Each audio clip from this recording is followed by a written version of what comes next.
hello friends. I'm Dr. Pooja. I'm MBBS, MD and TNB Physiology. And today we are going to discuss the excitation contraction coupling.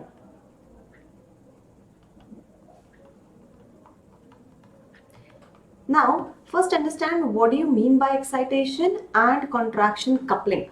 We are going to collaborate these two phenomena. Which two phenomena? First thing, excitation. That means we are exciting a muscle, which is the electrical phenomena, and then contraction, which is the mechanical phenomena.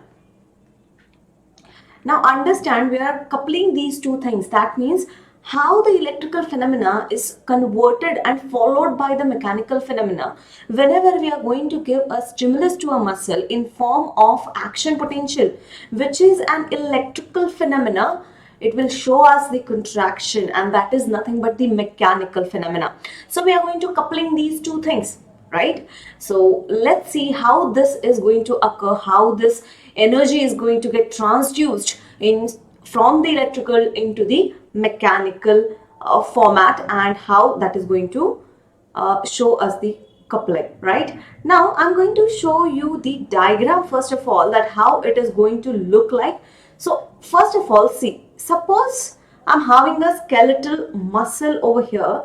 Now can you see that this is the T tubule over here and this is one tubule over here, right? So first of all, give me the permission to draw the diagram by myself, and then we'll understand this. Now first thing first, that suppose this is the nerve terminal. Okay, now what is going to happen? See, the depolarization, as soon as we are going to give the stimulus to the nerve is going to get depolarized. That depolarization will be converted into action potential, and that action potential will be propagated towards the nerve terminal. As soon as it comes to the nerve terminal, what is the change that is going to occur over here?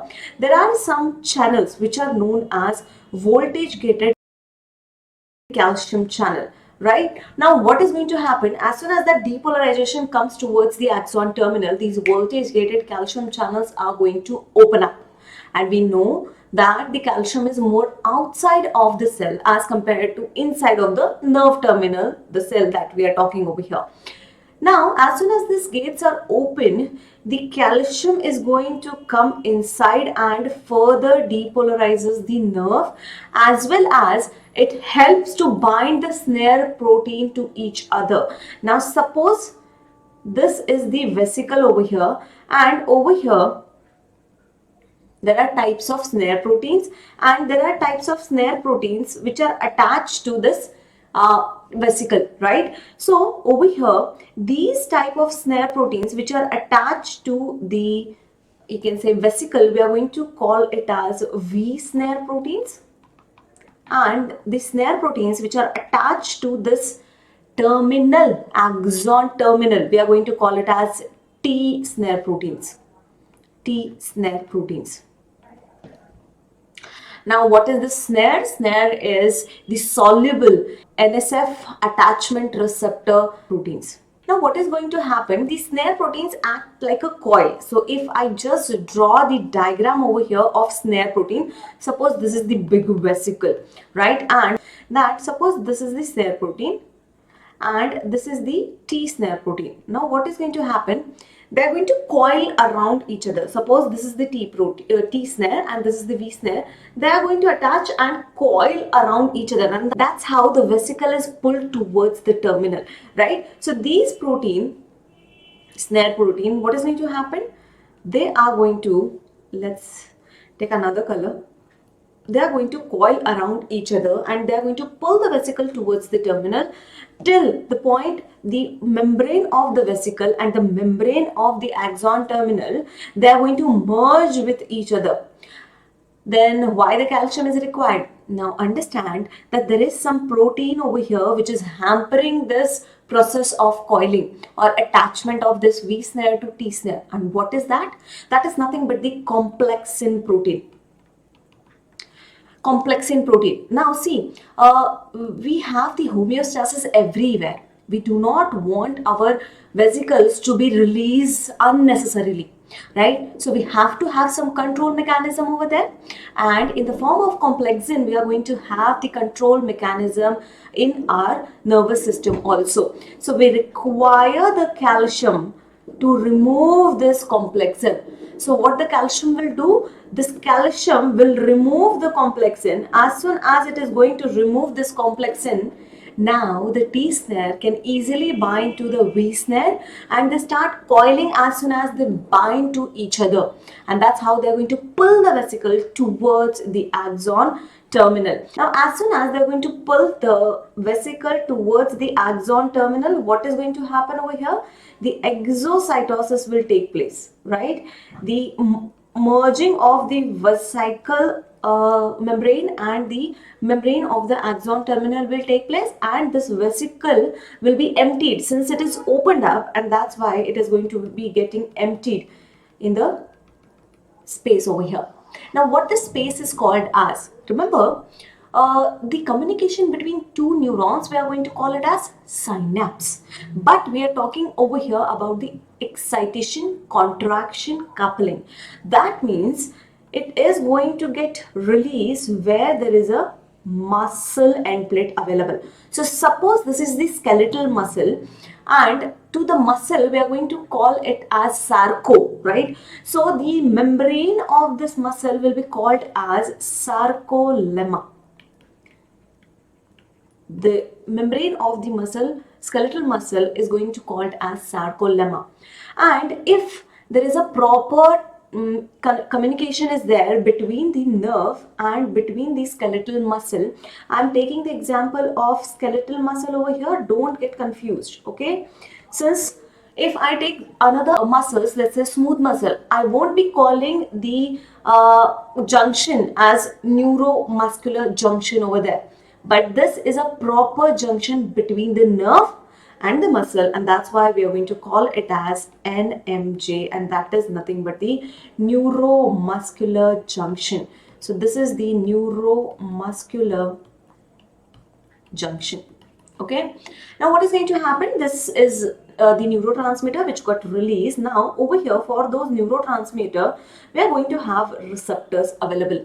This neurotransmitter get exocytosed from the nerve terminal, and it is going to get bound to these receptors, and these receptors are specific for those neurotransmitter. And if we specifically talk in terms of neuromuscular junction, which type of neurotransmitter will be released from here? Now understand, when we talk in terms of neuromuscular junction, we only talk in terms of acetylcholine. So definitely the acetylcholine is the neurotransmitter that will be released over here, and the receptors are going to be the nicotinic type of receptors.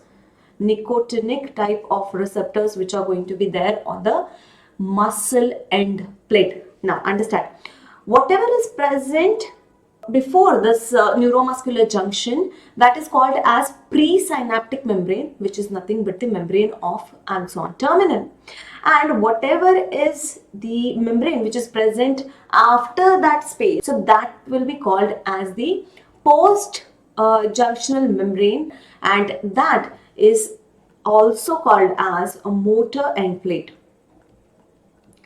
Since the muscle is going to cause the motion, that is contraction and relaxation, and that's why we call it as motor end plate.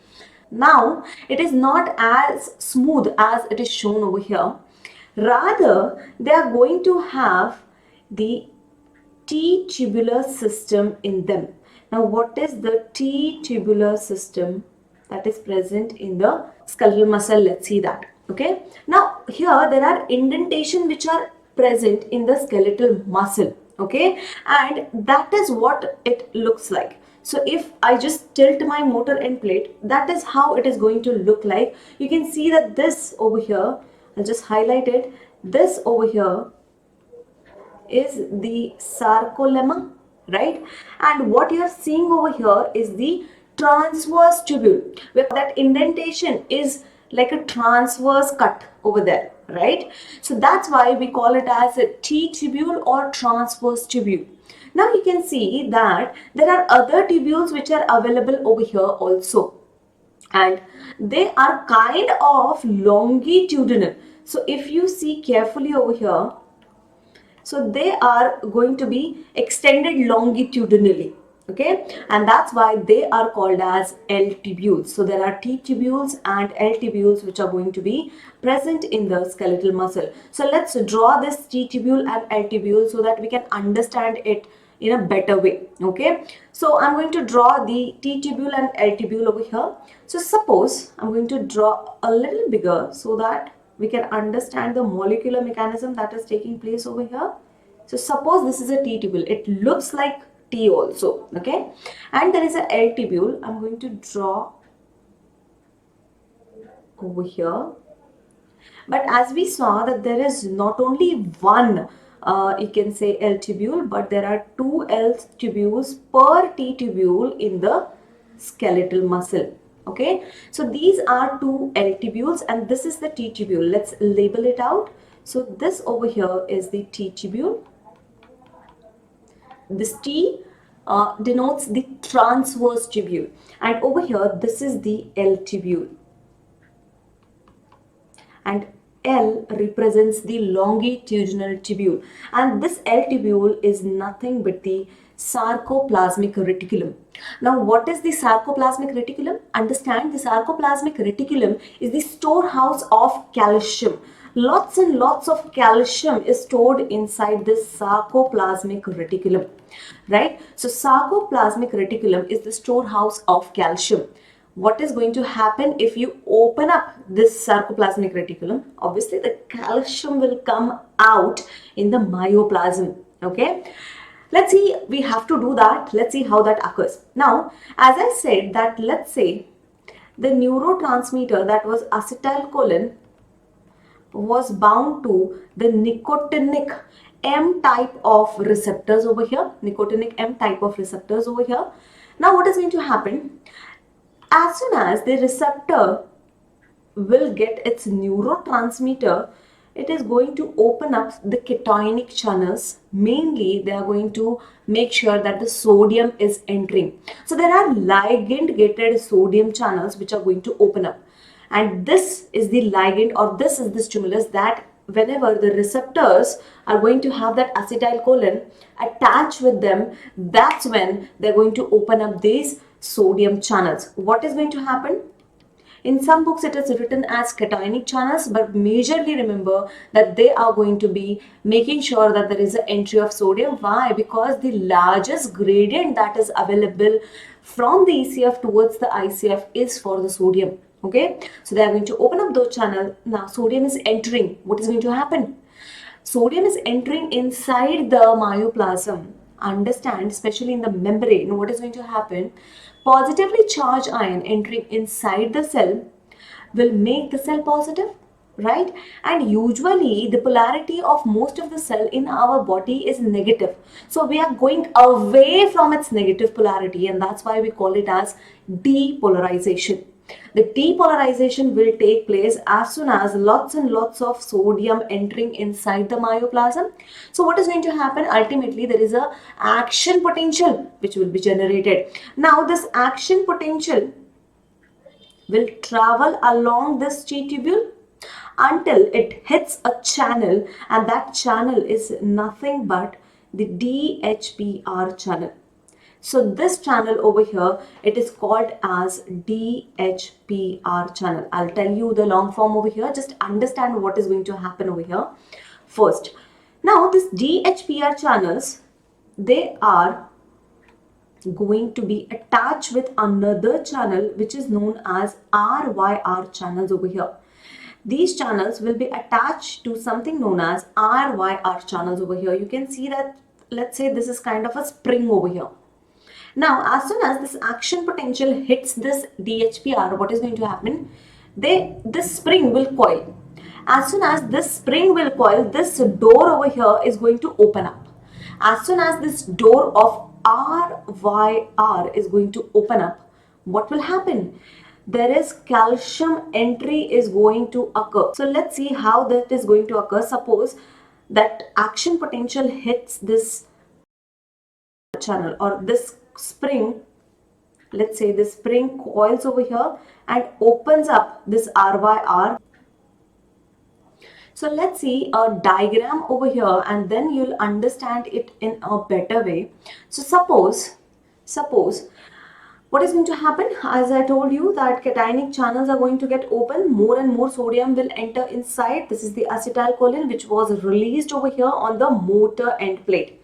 This action potential is going to hit this DHPR channels, that is nothing but dihydropyridine receptors. As soon as this hits this dihydropyridine receptors, this spring will coil over here and this is going to open up the channel that is known as RYR channel, and whatever calcium is available over here, that is going to come across its gradient in the myoplasm, right? And if I want to even show you so that you can understand better, suppose this is the DHPR channel, this is the RYR channel. So as soon as the action potential hits it, it is going to coil and this channel is going to open up, and as soon as there is no action potential or there is no stimulus for the DHPR, it won't coil the spring and that will close the RYR receptor, right? So this is how the calcium is going to come outside in the myoplasm. Now I'll give you a simple mnemonic over here. Remember, there are types of RYR channels, okay? So types of RYR channel: type 1, 2 and 3. 1, 2 and 3. Now understand what is this 1, 2 and 3. First just write S, then write M, and then write S and M both. Now what do you mean by that? The RYR type 1 channels, they are going to be present in the skeletal muscle, right? So S comes for skeletal muscle. The M comes for myocardium, okay? And the SM comes for smooth muscles. So in the smooth muscle, S and M both will come over here. So that's how, see, remember the main things, right? Remember the concepts, and for such things, the factual things are there. Just give some mnemonic so that your brain will not feel the load to remember these things again and again. So this is a simple mnemonic: S, M and SM, okay? So over here we are talking in terms of skeletal muscles, so we are going to talk in terms of RYR type 1, okay? So that's how the calcium is going to get released. So if I want you to write the steps, so what will be the steps that we are going to write over here? So first of all, what happened, the nerve terminal, let's write from the nerve itself. So suppose there is a nerve, so depolarization of nerve, occurred first.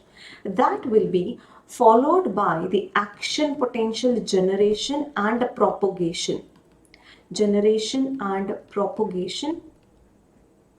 towards axon terminal, right? In the axon terminal, we do have calcium channels, so there is an opening that makes the opening of voltage gated calcium channel. We can write it like this: voltage gated calcium channels at axon terminal. As soon as the axon terminal will cause this calcium channel opening, this calcium will cause exocytosis of neurotransmitter,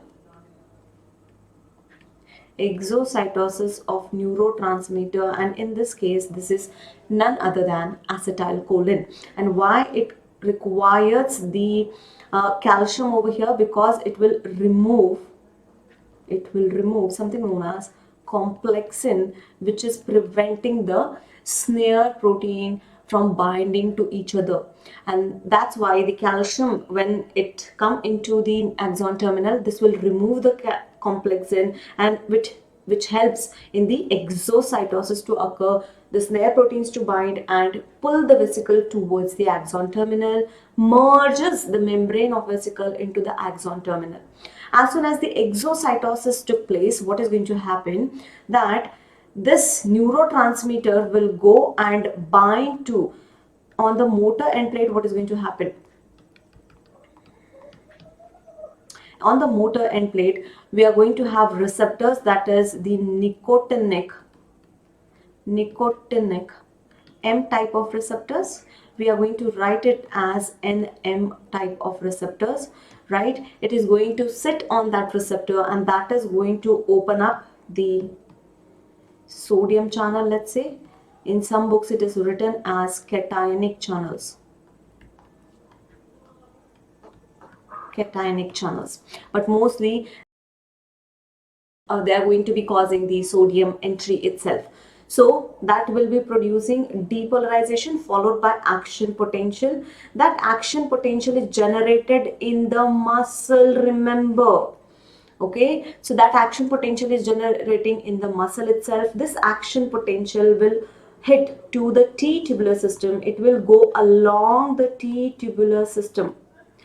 This action potential will travel along, I can write over here, it will travel along the T tubular system. Okay, so it will travel along the T tubular system unless and until it hits to the DHPR channel. So it is going to activate DHPR channel. I'm not saying it is going to open up the DHPR channels. Remember, this is very important thing to be noticed over here. Why? Because when we discuss the cardiac muscle, then there is an opening of DHPR, right? But I'm just saying over here, they're going to activate the DHPR channel, and DHPR is nothing but the dihydropyridine receptors. Dihydropyridine receptor channels. Okay, now as soon as they get activated, they are going to open up the RYR, which type bacho? RYR1 channels, which are there on the sarcoplasmic reticulum.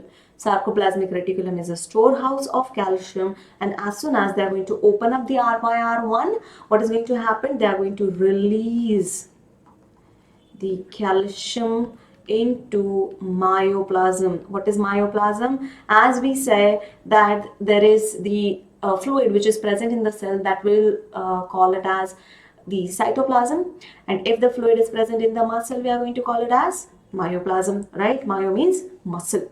Okay, as soon as the calcium entry occurs in the myoplasm, there is going to be contraction that is going to take place. Now, how the contraction is going to take place, that we'll see. But just notice over here that when the action potential came, that means that is generated in the muscle, and this contraction is also occurring in the muscle, right? So over here we did the electrical phenomena, right? So that is nothing but the excitation of the muscle is followed by contraction, and that is known as the excitation contraction coupling. So whenever we are going to give the adequate stimulus to a nerve, that is going to cause the neurotransmitter release, which will be followed by the excitation of the muscle, which is followed by the contraction of the muscle. So this phenomena of excitation of muscle followed by contraction of the muscle, that is known as excitation contraction coupling. Now let's see contraction, how that contraction is going to occur. First of all, you should be knowing the basis for this. Now remember, there are actin and myosin fibers which are going to be present. Okay, so there are two fibers, actin and myosin. Actin is a thin filament, on the other hand myosin is the thick filament. So suppose there is an active site of actin which must bind to the myosin head, right? But there is a problem, right? They want to bind to each other, but hamesha there is kebab mein haddi which is going to be present, that is tropomyosin which is going to be present. That means there is a barrier which is going to be present, as we had the barrier in the snare protein also. Which was the barrier? That was complexin. In the muscle also, between these two filament, we do have a barrier which is the tropomyosin. Okay, so let's see the diagram of it, and then we'll come back to the writing part. Okay, so look over here. First of all, we'll see the actin filaments over here. You can see the actin filament. These blue dots are the actin filament. And this dark blue dots over here, circular structures over here, this whole thing is the G-actin, that is the globular actin. When they combine together, it is going to form a filament out of it. and that is known as F-actin. That is, this whole blue line is called as F-actin, that is filamentous actin. Okay, now on this filamentous actin, what we are having over here is, let's see. So we are having on the filamentous actin, we are having these active site of actin. But see over here, this active site of actin is not free. There is a pink line over here which is covering that active site of actin. To bind with the myosin head, this active site of actin must be free of any the barriers, right? Then only it is going to bind to the myosin head. But there is a problem that we are having this tropomyosin which is covering the active site of actin. So when we want to do the contraction, what we need to do? We need to remove that kebab ki haddi. That is nothing but the tropomyosin. We have to remove this tropomyosin. So suppose the myosin is the girl and actin is the boy. The actin wants to meet to the myosin head, but the papaji of myosin, that is the tropomyosin, is not allowing the girl to meet to the actin. Okay, so what we need to do with this papaji? Distract the papaji, right? So who is going to distract this papaji? There is going to be a friend of myosin, right? That is troponin over here. Troponin. Now we made sure that before the contraction the calcium levels were high in the myoplasm. Troponin alone cannot distract the tropomyosin. Rather, if troponin is alone, it boosts up the tropomyosin to inhibit the contraction. But when it is combined with the calcium, so whenever the calcium is going to come and bind to this troponin, this will remove or distract this tropomyosin, right? So see over here, this is the resting condition. Now, as soon as we made sure that the calcium came into the myoplasm from the sarcoplasmic reticulum, what is going to happen? Now, these green molecules, you can see that they bound to the pink molecule, that is nothing but the troponin.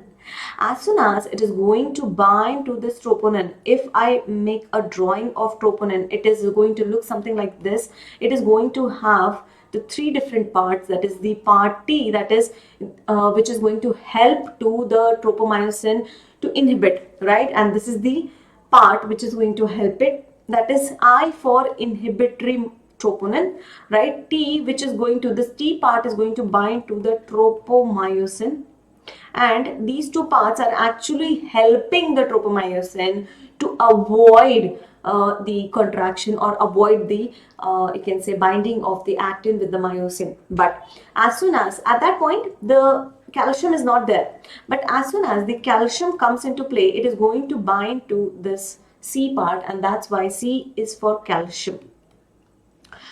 Troponin C is for calcium, right? It is going to bind to the troponin, the calcium is going to bind to the troponin, which part? Troponin C part, and that will remove. Now you can see that the active site of actin, they're not covered by tropomyosin.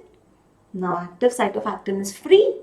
What is going to happen? As they are free, they can meet the myosin, right? And that's what is needed to cause the contraction. Okay, so the myosin head, suppose this is the myosin over here, they are going to bind to the active site of actin, and as soon as the ATP is hydrolyzed into ADP and PI, they are going to bind over there, and as soon as the ADP and PI is removed from the myosin head, they are going to bend inwards, and they are making sure that actin is sliding over the myosin, right? And when you see under the microscope, it looks as if the actin filaments, they're sliding over the myosin, and that's why this phenomena is known as sliding filament theory. So how the sliding filament theory, if the question comes on the sliding filament theory, what all you can write is that how the contraction taking place between these two because of the changes in these two molecules or these two filaments. So you can see over here, this is the thick filament which is the myosin over here. As soon as the tropomyosin is removed from the active site of actin, it is going to bind to the actin, and it will cause the cocking of the head whenever the ATP is converted into ADP and PI and they are removed from the head, right? And that's how this myosin head is going to bring the actin inward, and that's why muscle will be shortened. Okay, as soon as the muscle is shortened, we call that phenomena as contraction. Okay, and that's how the contraction is going to take place. So we can write this part and finish up the excitation contraction coupling, how the contraction will be occurring, what is the molecular things that are taking place in the excitation contraction coupling. So first thing is, as soon as the calcium is released into the myoplasm, what is going to happen? The calcium will go and bind to the troponin, which part? Troponin C. As soon as it will bind to the troponin C, it is going to form something known as calcium troponin complex. Calcium troponin complex. This complex now able to distract the tropomyosin, so that will, we can write, displace the tropomyosin. From where? From active site of actin, or from away from, we can write away from active site of actin, so that the active site of actin is now free. So active site of actin, this is going to be free now, right?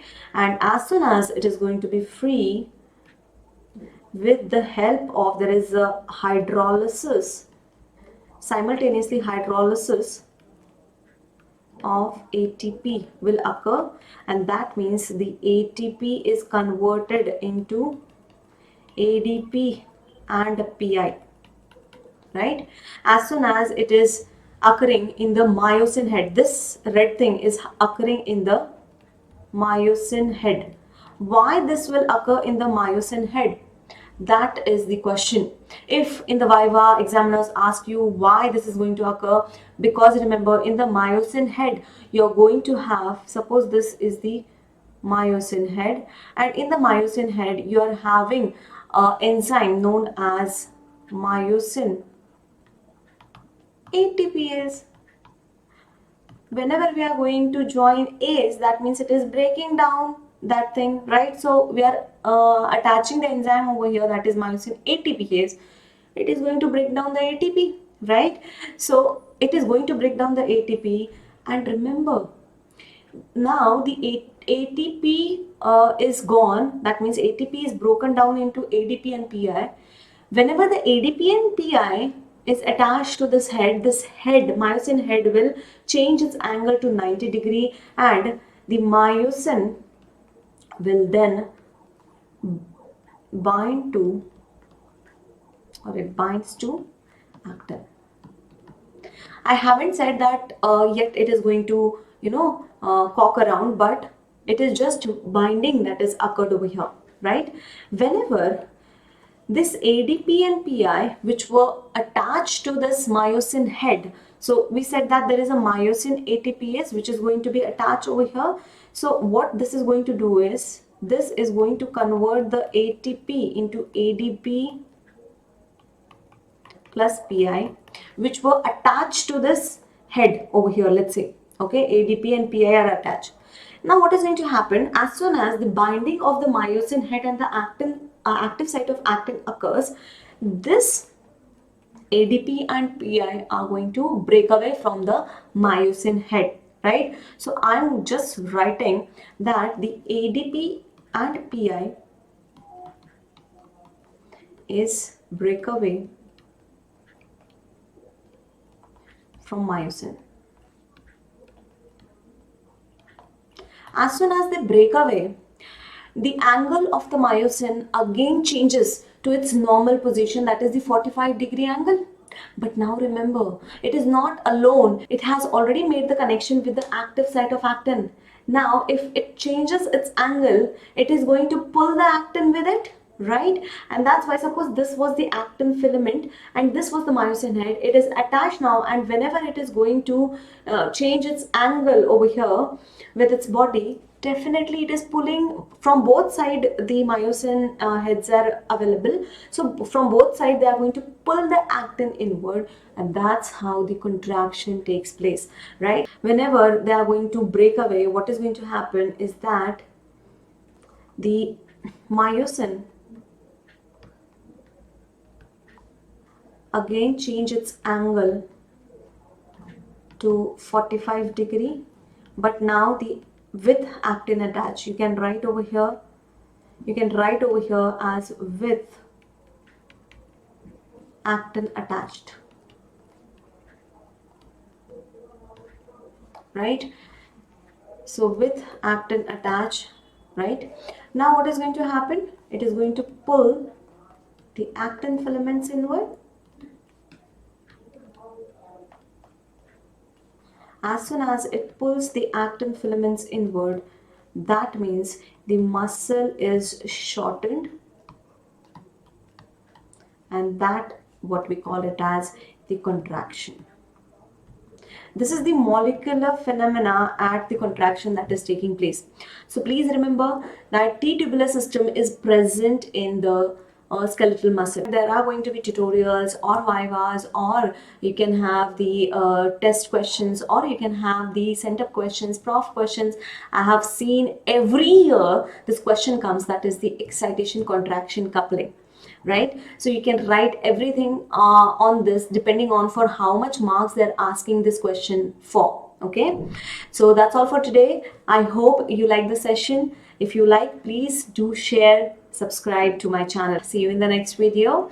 Till then, keep enjoying this journey of learning. See you in the next video. Take care.